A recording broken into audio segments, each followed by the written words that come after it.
African and world heads of state head to SA for Ramaphosa's inauguration.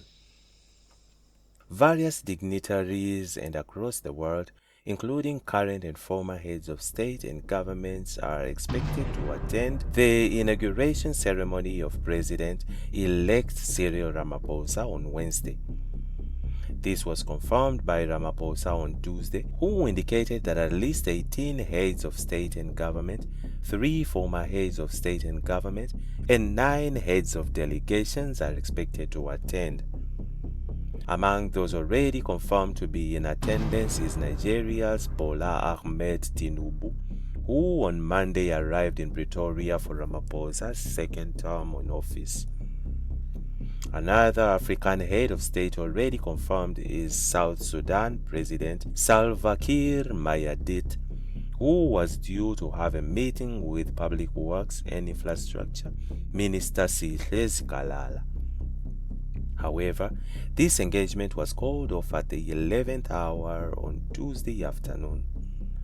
The ceremony will be witnessed by South African and international guests, including South African royalty, members of parliament, representatives of political parties, leaders of organized labor, business and civil society organizations, religious leaders, and South Africans who have excelled in various capacities and endeavors, it said.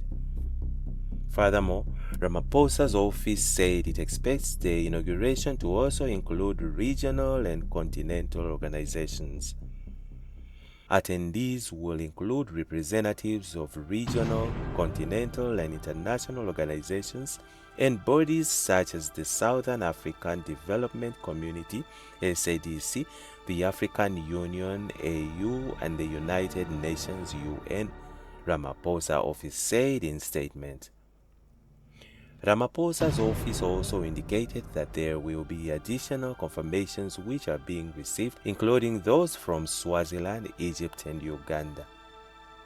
Countries that will be represented at a high level at the inauguration include the Kingdom of Eswatini and Kingdom of Lesotho, the Republics of Zimbabwe, Mozambique, Namibia, Angola, and Tanzania, the Republic of Uganda, the People's Republic of China, the Arab Republic of Egypt, the State of Palestine, and the Republic of Cuba, the presidency said.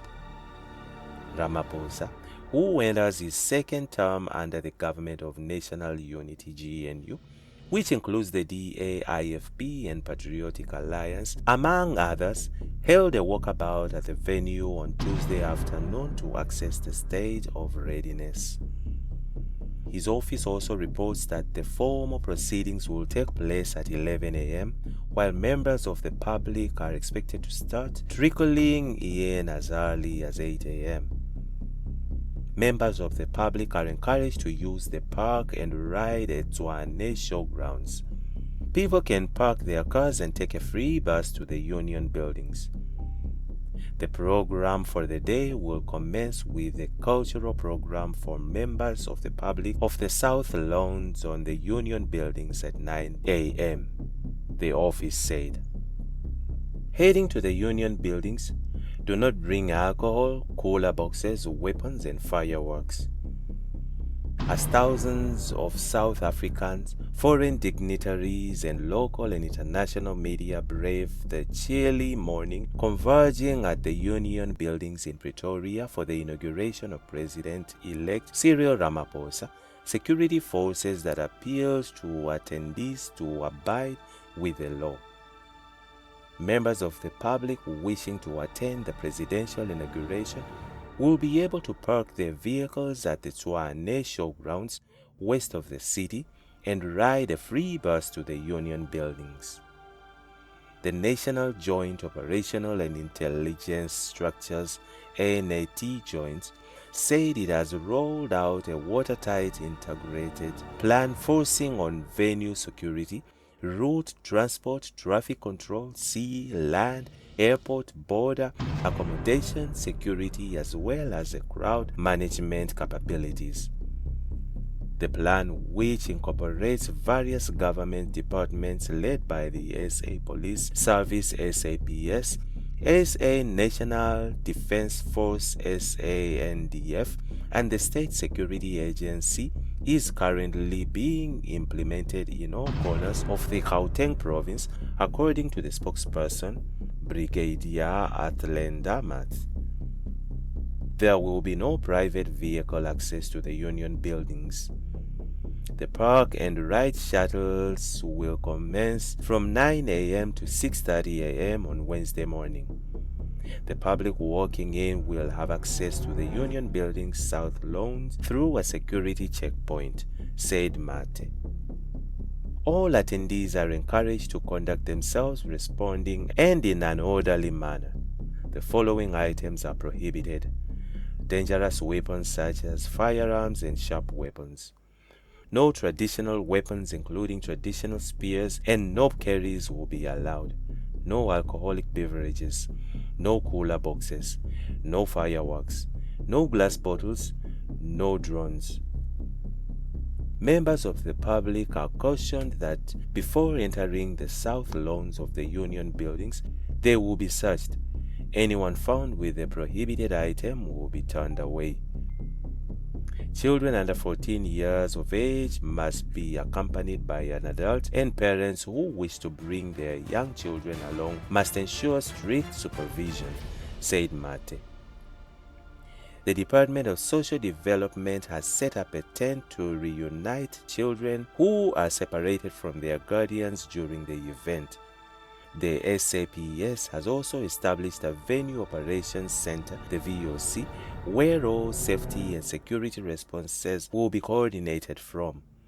Emergency medical services also form part of the VOC and are on standby to attend to any medical emergencies.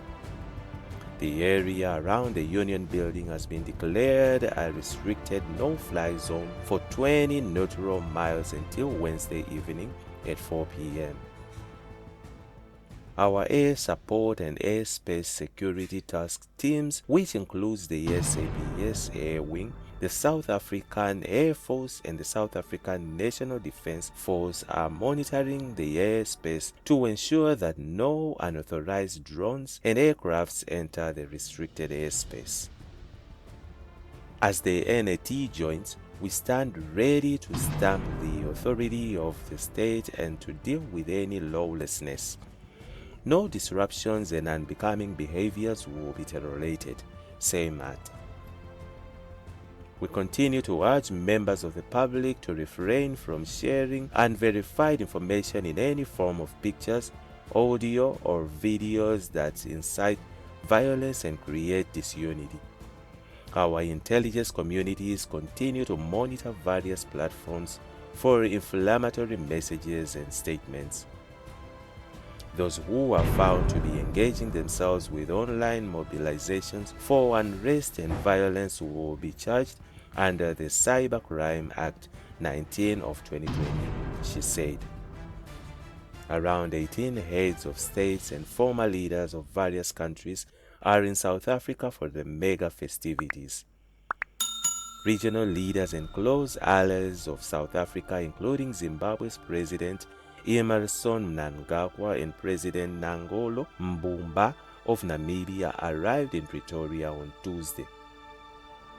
Ramaphosa's first presidential inauguration in May 2019 was held at the Loftus Versfeld Stadium in the city and was officiated by then Chief Justice Mogoeng. And that's it from Injibs Network. Stay tuned to our celebrity and gossip news.